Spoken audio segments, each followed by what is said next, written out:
single day. I'm gonna make something great. Okay, so what we're gonna use is some of this cord. I got some black upholstery nails, 99 cents.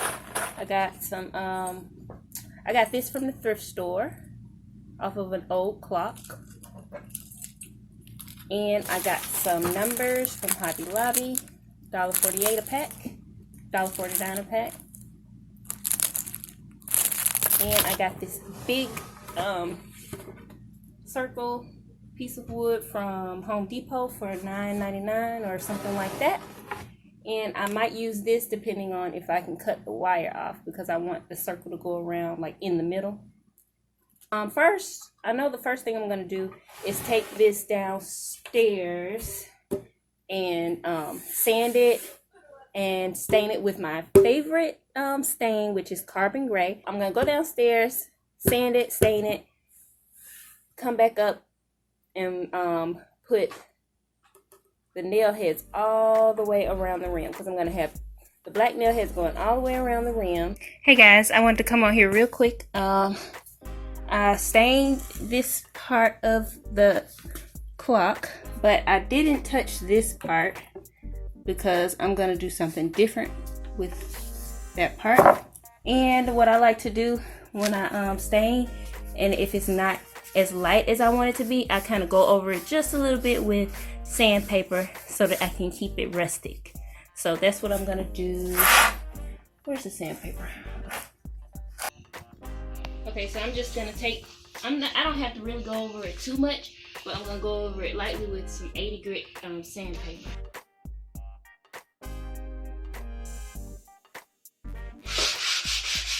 And I do this even if it's not dry yet.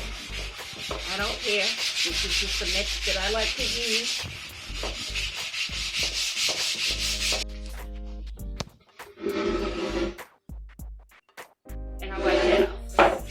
Okay, right now I'm gonna start putting the black things all around the edges, but first I'm starting off with them at the main point. So I didn't place them down, I just kind of put them down so that I can eyeball where the numbers need to go.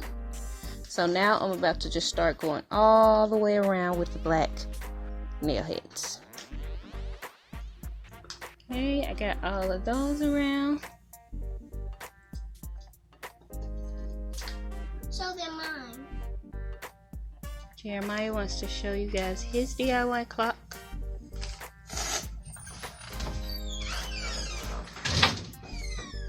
Okay, I want my letters, not my letters, I want my numbers to kind of float. I don't want them flat on the board. So I'm going to take some of these nail heads, I think 15 of them, and just glue one to each number.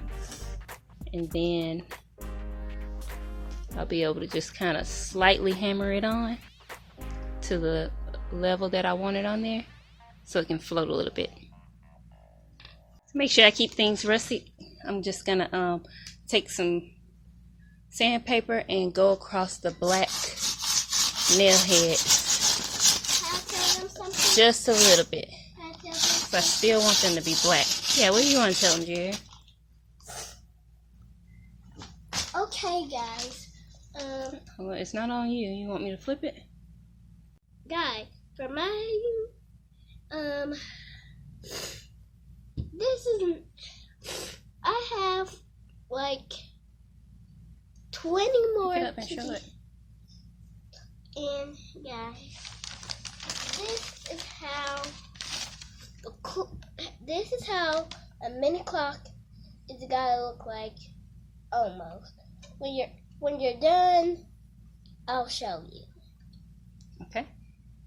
I'm just gonna put the nail head in the spot first, and then I'm gonna glue the number onto the nail head with E6000 because the hot glue was not working. Okay guys, so I'm going to show an example of, well, I think the 8 will be able to just be with one of them, but like the 7 and the 6 I had to use 2, so I had to put one here and I had to put one here. But So I kind of see where it goes. Press it in a little bit. And hammer it a little bit. That's good enough. So I'm going to take some of this E6000 and put it on here.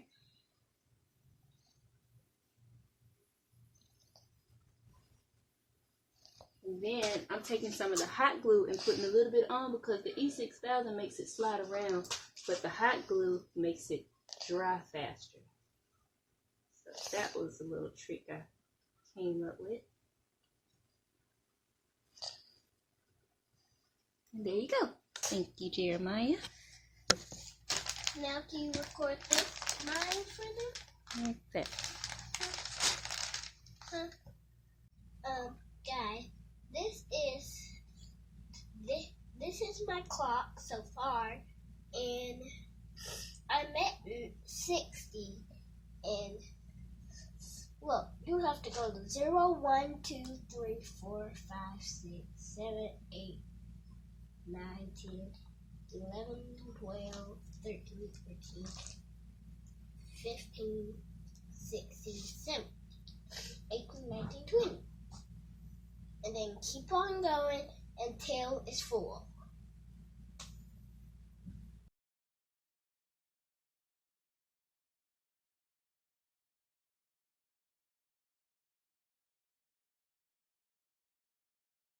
I gotta go downstairs and drill a hole.